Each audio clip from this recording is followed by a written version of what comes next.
While economic and cultural aspects of a country are often discussed factors in the acceptance of LGBTQ+ rights, a more accurate yet less studied factor is the effect of a country's political system. And although equal rights are not found in all democracies, they are almost non-existent in non-democracies.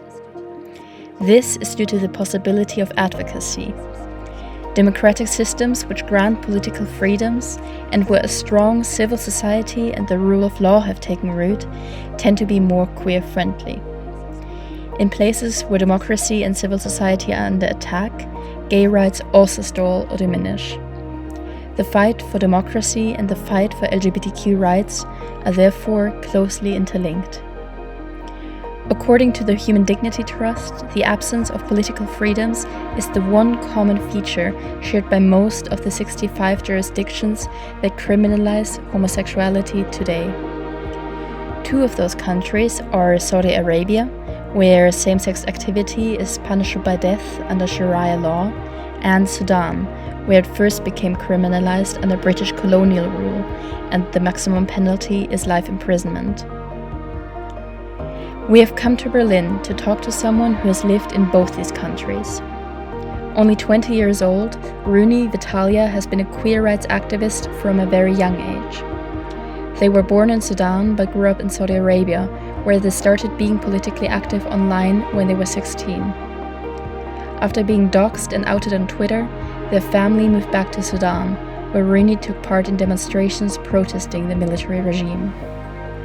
After being outed yet again, they first moved to Turkey and later to Berlin, where they started working with Cinelog on a project called Afro-Queer Voices, curating and translating films made by queer filmmakers from the African continent. In this interview, they grant us an insight into what it means to grow up queer in a society that rejects and criminalizes love outside the heterosexual norm. Can you tell us a little about growing up? I was born in Sudan, but as an infant, my parents moved to Saudi Arabia. They were a migrant there, and that's where I grew up for 17 years of my life in Saudi Arabia. And it was tense, to be honest, taking my identity, just like I said before, that I'm lesbian and I'm binary and black and African, and it's a whole combination. So yeah, it was not easy growing up in Saudi Arabia. How was the political and the economic situation of the countries you lived in, from Sudan to Saudi Arabia? Well, Saudi Arabia, they do have money, but the thing is that if you are a migrant there, like migrating in Saudi Arabia is really hard. Economically, you can make money, but not enough money to live a stable life.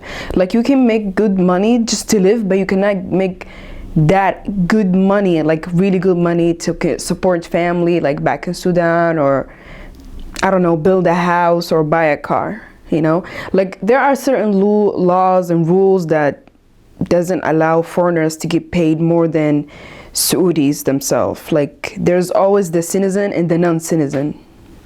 Yeah, so if you have the non-citizen status, then usually you make less money, you have less chances of getting a job, and blah, blah, blah.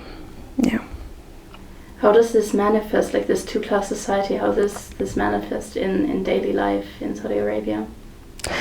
Well, how can I say? Daily life in Saudi Arabia is just very boring and dusty and like very conservative society, you know?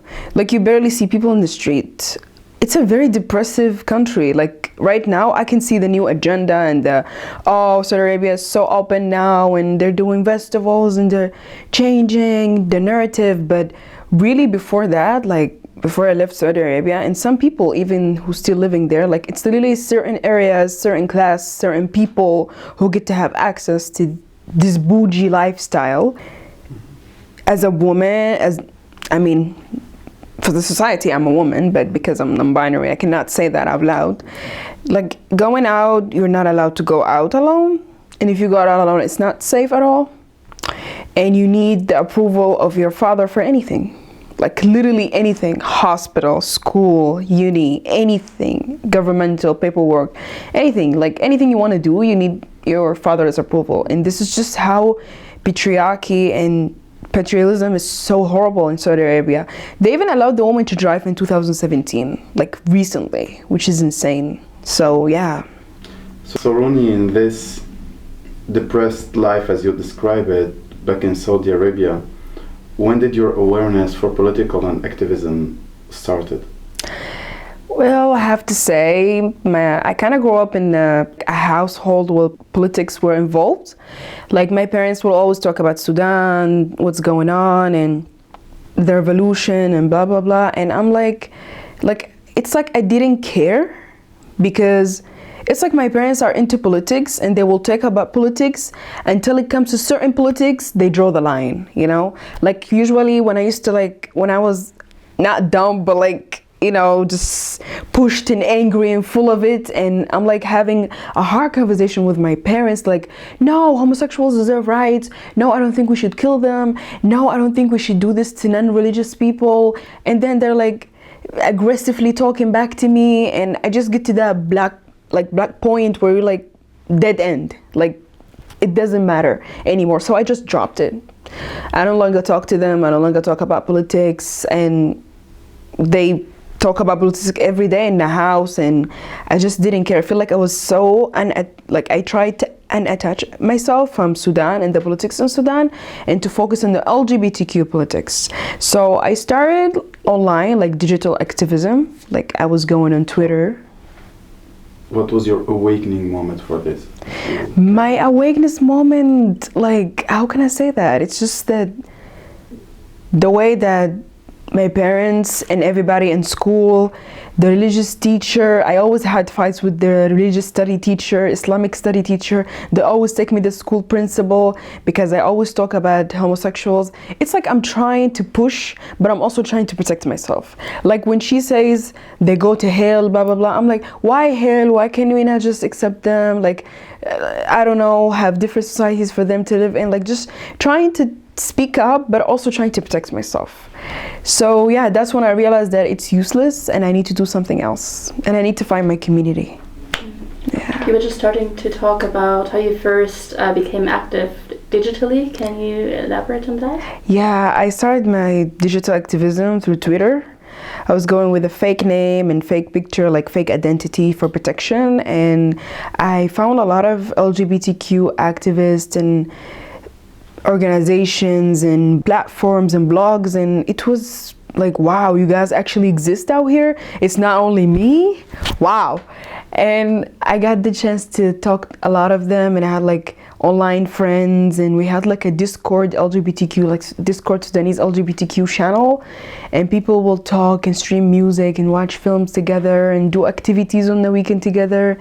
And it was nice, although it was nice, but it was also depressing because I couldn't meet these people in real life. And yeah, it's just between my reality and between running to my digital reality. I started like crocheting and stuff like kindergarten. Yeah, and then like elementary, primary school, I had girlfriends. It was cool, you know, and people would cover up for each other, you know. We had like a group of friends, like we go behind the school kissing and making out until a teacher is coming. People like, a teacher is coming, come, hide, run away. And it was like a community, you know, like protecting each other and just being gay and stuff. So in school it was nice until you get to talk to people and be like, yeah, I'm gay, but later on I'm gonna graduate and probably like get married and have children and go back to being normal and be with a man. And I'm like, I can't see myself saying that, you know, like believing in that. And it just hurts me like deep down to just hear it, you know, like why can't we be gay? Like we can continue to do this, you know, like we can be just gay. And then you get to that point where like, what, how am I even gonna be gay? Like I have religious strict parents. I live in Saudi Arabia, and it's a very conservative society, and homosexuality punishment is execution and jail. Also in Sudan, it's 20 years in jail. Before it was execution and also physical punishment. And when you think about your position, who you are, your paperwork, your passport, your nationality, what do you have, what type of parents you have, you just realize that it's really a dead end. And actually this is not people's fault that they're thinking like this, but they don't have any other choices. Also, a lot of them are being forced to get married. Like a lot of high school friends, like in Saudi Arabia, girls don't go to uni most of the time. So it's like after they graduate their last year in high school, they marry them to their cousins. So it's even by force sometimes, which can cause corrective rape and way worse. So yeah, when I think of it, my parents were different. Like we didn't have marriage, like forcing marriage or anything, something like that, which is kind of, this is when it comes to being different than Saudi Arabian family, people, friends, and Sudanese ones. It's a different structure, but at the same time, still patriarchy. So, Ronnie, you told us about the Twitter account and your digital activism. What I wanted to know is how your digital activism escalated and how that affected your life and your activism and your process, you know? Yeah, so it was all good, and I was writing articles, and I'm a writer. I love writing, and I always wanted to write for the school magazine, and having a platform online to write articles and having such a great mentors that teach me how to write and edit and translate, it was really awakening, because finally I feel like I have a place where I can point my anger at, or like write articles and publish them anonymously, and it was justifying. But yeah, everything was great, and we will tweet, and there was always so many hashtags, save this, save that. But then one day, if you're familiar with Lujane El-Hadloul, if you know her, yeah, she was in jail for demanding that Saudi women will drive cars.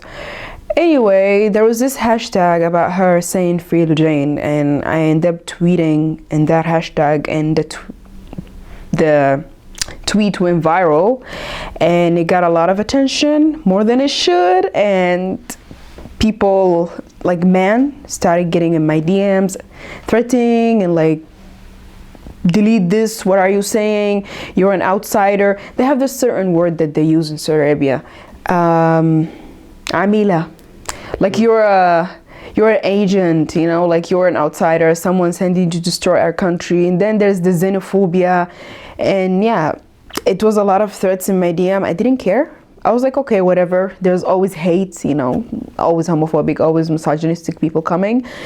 And I didn't care about it, but then my account got hacked. And so many information were published, and I got outed, and one of the girls in school was able to identify me.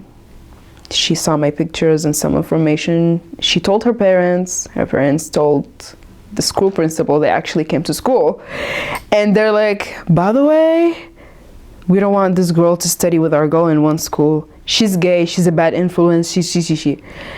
And that time it was COVID 2019, and we were studying online at home. And I was on my laptop just attending my classes. My parents were like, we're gonna go somewhere, but they lied. They were going to school. They didn't say anything, and they went to school. They showed them everything, all the screenshot, all my articles, everything. While I was trying to get my account back, I didn't think much of it. I didn't feel like, oh, it's gonna be a big deal. People were like, la la la. Like, I wasn't even that famous. I only had like 15,000 followers, which is nothing. So I was trying to get my account back with my friends, and next thing I know, my parents went back home. They knocked the door, they walk in, they're like, give me your phone. I'm like, no, I'm not gonna give it to you. They're like, give me your phone. I'm like, I'm not gonna give it to you. Like, give me your phone. And things escalated, and I ended up giving the phone and the laptop. They searched everything, they saw everything, and yeah, that was like the end. I deleted all my accounts, all my social medias, and my phones were getting searched every day, and I only had the laptop to study, and that's it. And after that, I graduated, and they're like, we're gonna take you to Sudan, because this is what Saudi Arabia done. Everybody here is gay, and this is the Saudi Arabian gay girls influence. My parents were convinced that I was gay brainwashed. They're like, they gay brainwashed you. You're a victim. My mom was like, my daughter is a victim. She is brainwashed. I'm gonna take her to Sheikh, you know, like they're like the mosque, religious people, they pray on you and spray some holy water. And we went to Sudan, and they took me to this person who do like conversion therapy, like religious conversion therapy. And yeah, after that I had to pretend that I changed and that I'm no longer gay and fake that I pray and whatever, just to get away with it. And yeah, going to Sudan was nice. It shaped me, the revolution. It was like, okay, I'm leaving Saudi Arabia now. It was hell, but at least it ended. And going to Sudan means meeting all these LGBTQ Sudanese people that I was talking to online. You know, because in Saudi Arabia it's different. You can't go out without your parents, or like you can get actually arrested in the street. And there's no ways of having LGBT gatherings or stuff like that. But in Sudan it's different. I was able to fake that I'm going to university in the morning, but I actually go to protest and go to meet my queer friends. And that was like the moment I was like, okay, life is now okay. I have my community. I met these people. I have Sudanese queer people around me. I feel more safer and full, like some sort of fulfillment. Like, wow, I finally met other gay people who can imagine themselves being gay forever, or can have a vision of themselves having a wife or a husband, or living a gay lifestyle, or being gay moms and dads. It was just nice. Mm-hmm. So Ronnie, you were talking about going to protest and meeting with your LGBTQI plus friends and family back in Sudan, and it was like revolution time and protest. How do you think that the fight for LGBTQI plus rights and democracy are connected in places like Sudan? Well, in the Sudan, fight for democracy. Yeah, in Sudan, the LGBTQ movement scene is rising, especially in the last few years, and it's a lot of fractions with society, and it's really disappointing to see that the revolution didn't include nobody but cishet people, of course. And even feminist organizations like Sudanese feminist NGOs and platforms are homophobic. So in Sudan, as a queer feminist, it was really hard for me to find my place. Like, feminists doesn't want LGBTQ because if you're a feminist, you are lesbian, and we don't want to be called lesbians, and you guys are ruining the image of feminism in the society, so you're not accepted in feminism spaces. And then this, how can I say, لجان المقاومة, resisting communities, yes, and you're not accepted as well. They're very homophobic, and usually it's a lot of cishet misogynistic man. And in the protest, walking in the protest, a lot of my friends who are masculine women are always getting harassed, beat up, assaulted, some of them. And it's just painful to go out demanding the same thing as everybody else, but at the end of the day, going back home knowing damn well they're not getting the same thing. So if I can conclude, the fight for democracy cannot go without the fight for LGBT rights. Of course, but that's now something that Sudan is ready to accept or have. It's very aggressive and violent over there towards LGBTQ. Like going in a protest, not wearing hijab or not looking like a proper woman, you can get attacked and harassed, let alone saying LGBTQ rights. Nobody would dare to shout LGBTQ rights. Yeah. What's the legal situation like in Sudan for LGBTQ individuals? Oof, okay, so before it was execution, and then they dismantled that, and now it's physical punishment and 20 years in jail. And yeah, and usually it's not actually, it's whooping, but there's even more to it, like soldiers and yeah, the guys who work in jail. Once you get arrested for homosexuality, it's not immediately, oh, they're in jail, then physical punishment, then 20 years in jail. There's corrective rape. These soldiers would actually rape you, like whether a man or woman. For a woman, it's to bring her straight. For a man, as a sort of breaking them and punishment. And there's physical punishment, there's absolutely abuse, there is mistreatment, and there's way worse than that. Yeah. Can you talk a little bit more about the revolution in Sudan, about the political background and all of that? Sure. So in Sudan in 2018, a revolution started, and the people took down the previous president, Omar al-Bashir, and he was a dictatorial, and the country was not in a good state economically, and economically people were tired, hungry, exhausted, and dying and sick, and people were like, we're sick of it. So they started a revolution, and I came in 2020, so 18, 19, I missed that. That was like the real beginning of it. It was really on fire. And 2020 I came, and the revolution was still the same. It's just the way that these people would still wake up every day and go out to protest.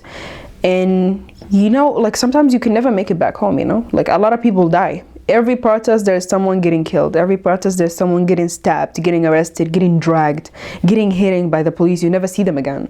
Sometimes after the protest they knock some people like very familiar or non-activists, and they pull them out of their house, and then they just simply disappear.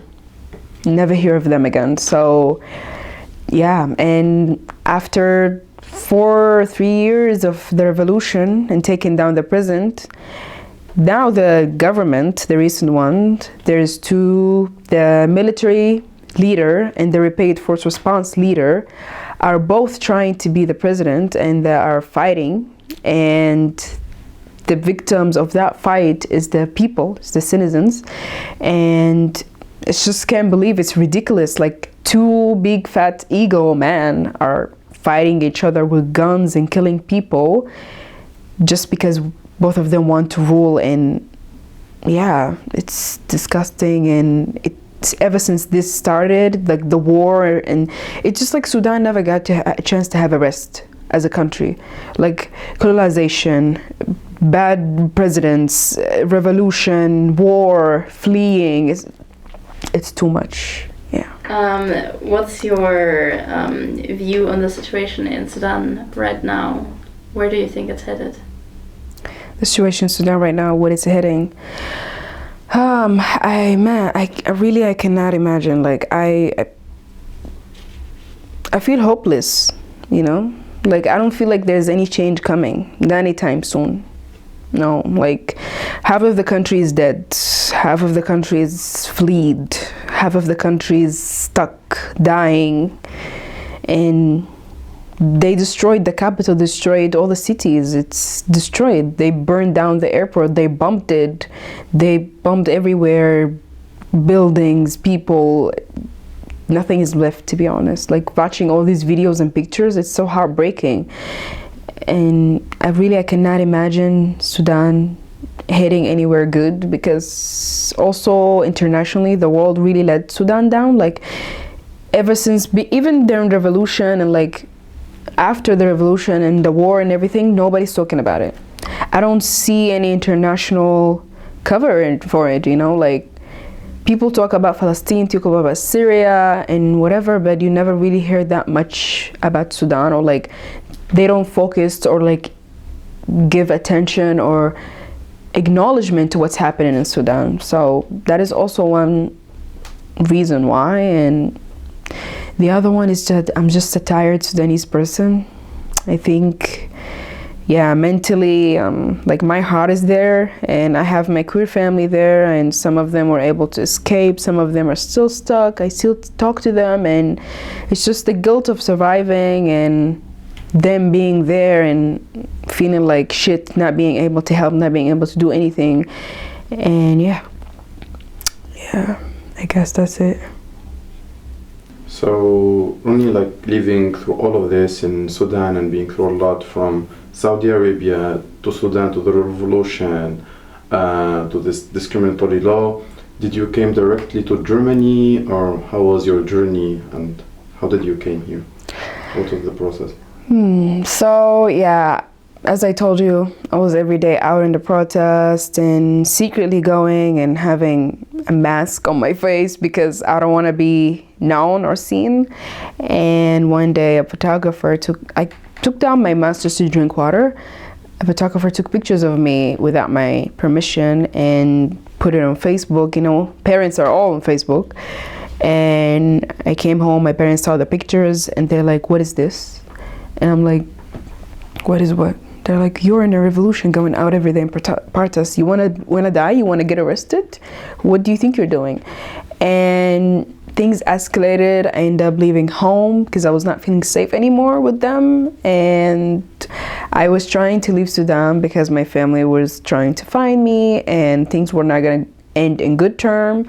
So I applied for the Turkish visa, go to Turkey to study and maybe see if I can build a life there. And I don't know, learn Turkish, whatever. And I got the visa. I left to Turkey and I was relocating in Turkey and seeking my safety while also trying to see how can I manage. And at that time I was 18. Like the moment I turned 18, I'm like, bye. So it was like brand new for me. Like I'm 18. This is my first time traveling without my parents. I don't speak Turkish. I only speak English, and Turkey is a very racist country. And it was a really horrifying experience, but I think people, yeah, again, it took a village. I get to know people. Some people helped. Some people were there for me. And yeah, after that, after living for 7 months in Turkey and struggling so much, and with the Turkish police, they were very racist to me. I got robbed and so much shit happened. I come to conclusion that this is not gonna work anymore, and I started looking for other options. Then I ended up finding this internship for art and cinema, and I applied for it and I got it. And then it was the crazy visa process. It took 4 months with a lawyer here in Berlin, just to get the visa. And I was supposed to start my internship in March, but I had to start late in May because they didn't give me the visa, and all the other fellows were here. And this is just also the sad part about having Sudanese passport and dealing with visa and the humiliating process of visa. And yeah, that's how I came to Germany. Okay, so you moved to Germany last year? No, I moved to Germany in May 2023. Hey, This May. yeah. Brand new. Yes, it's been 4 months. Yeah. Oh my God. It feels like 4 years. Mm-hmm. Yeah. But also time flies. Yeah. So how's it been coming to Germany? Like you talked a little bit about your visa process. Are you able to continue your activism from here? Like, have you been doing that, or are you taking a moment to breathe? I'm honestly taking a moment to breathe, but I'm also doing it in other forms, in artistic forms. Right now I'm laying more into my artistic side, and yeah, I'm taking a rest because I feel like I've been burnt out a lot, and I am taking a rest from everything. Like I don't even see any news or keep up with what's happening in Sudan because it's mentally draining and a lot. And I'm tired of like seeing bloody scenes or any like, you know, trigger warning videos or pictures and reading bad news. I'm just taking a break from that and realizing that I'm also a survivor, and I also have been a victim of what's in Sudan, and what's in Sudan affects me right now. Like one of the reasons why the visa took so long, because Arabians or like white people think that we are so eager to come to seek asylum over here, and that we're not actually here because we want to work or do this and that. So they make sure to make the visa process really hard and longer and so much paperwork, and I just don't think it's fair. Like, how do you have access to my country visa free, just coming and enjoying yourself, why I don't have the same right to access your country? Like, what is the difference? I don't understand. So yeah, I don't think it's fair. Also, I don't think that these institutions or NGOs or anyone that is offering internships or fellowships have to like at least invite these people for 3 months before, because that's how long the visa will take. Like I had to come here very late, and just like I mentioned, I lost 4 salaries in funding, unfortunately, like for my project and for me myself. I lost 3 to 4, I think, salaries, and they don't give you that back. And yeah, I had to start late. I had to start getting paid late, and yeah, other fellows were here before and didn't have to deal with visa. They were already here, and it's just disappointing that I didn't get support from the fellow people directly in the visa process. I got the letter of invitation, I got everything done, but it was me and my colleague, the director of the organization, the host organization from my fellowship, working really hard, and the lawyer to get the visa. And yeah, I wish there was more support. So, Ronnie, you moved to Germany from Turkey, but you moved to do a program, and your activism didn't stop. What is the form and shape of your new artistic activism here in Germany? Well, I'm working with an organization called Cinelog. I'm doing my fellowship with them, and it's a digital streaming platform for cinema beyond the Western canon. And I have a project called Afro Queer Voices. It's really great, and I'm curating films and with filmmakers, and it's been really great. I'm translating from English to Arabic and from Arabic to English the previous work, the new content, and we're gonna have a printed booklet. It's gonna be in some libraries in Berlin. We also gonna have interviews with the filmmakers, and the project is about African queer identity. So the person behind the camera have to be African queer person, you know, like not even African who grew up in Europe or in America, because that's a privilege. I'm talking about going or like carrying the African queer identity in Africa, because that's completely different. And the thing is that it's only free in Africa. People don't have to subscribe.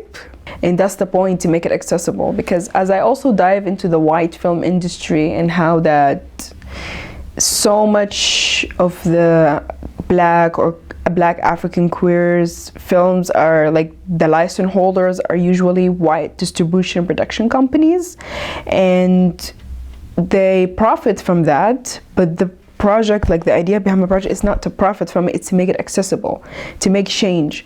And worst case scenario, as I discussed with my colleague, is that we might get a warning from certain countries, like homophobic countries, that we have to make this film inaccessible, or the website, or they might block the website, but we don't care. We're still gonna do it because there's a purpose behind it. And I hope people will love it and will watch it. And yeah, it's a lot of great work, and I'm really proud of it. It's something that I always wanted to do, and I'm finally discovering my artistic side, and this whole fellowship is really shaping me and shaping how I view cinema and art, and how I want to pursue that later. So yeah. Well, talking about support, Ronnie, what is in your eye the role of the European Union and the responsibility of the European Union in supporting democracy and strengthening democracy and making it easier for people to travel and connect?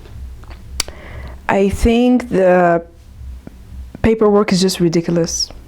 It's really ridiculous. It's a lot. It's complicated. And I think the law language is made in a way for us to be afraid and to not understand it, to also strips us of our rights.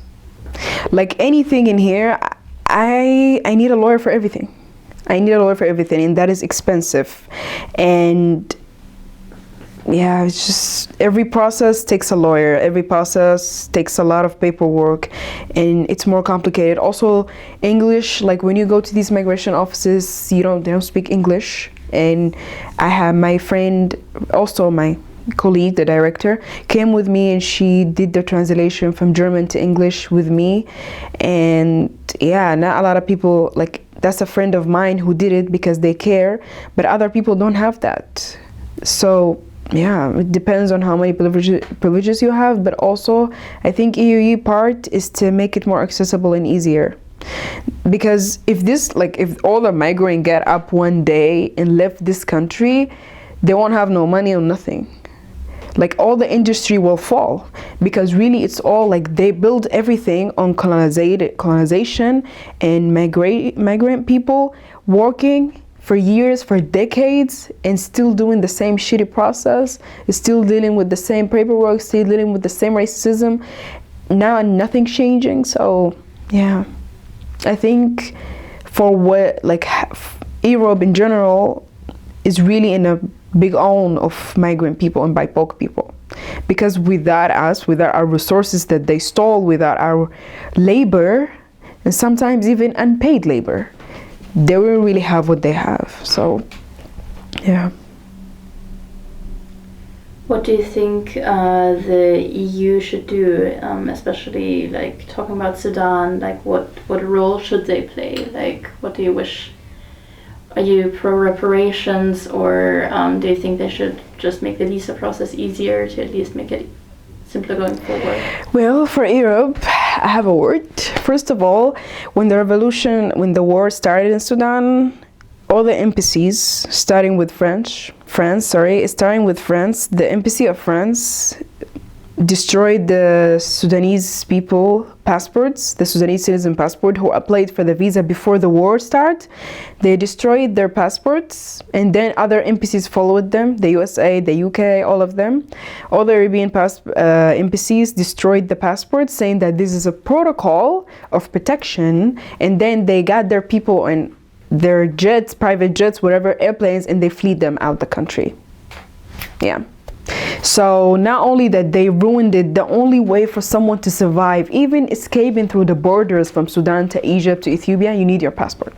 Destroying citizens' passport is literally denying them the right to survive or to have a life, because the world is so silly that a piece of document, piece of paper can decide for you.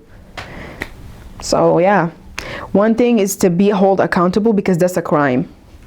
That is not okay. That is not a protocol. That is a crime, and they need to be held accountable for that. And they need to give these people their passport. They have to give them passport. They have to give them visa, protection, whatever, as a way of apology and as a way of being accountable. Yeah. They definitely did their part, and their part is horrible, and there was no help. All I can see is only destroying it, making it even worse for people. So yeah. So before we end this interview with you, what is your utopia look like? Yeah, my what? Utopia. Like your ideal world. Ideal world. The world you want to live in. Okay. Your dream for the future. Okay. Seriously, just a world where people can move free. You know, like we don't have all these rules and structures. A world where food is free and water is free and people live rent free, you know? Yeah. Food and water and everything, resources, is a human right. So I wish just for that, at least. This is like the bare minimum. Like not even all my wishes, but yeah, just that. Alright. Yeah. Then I think we done got that. it. Yeah. Okay. Hi. Thank you.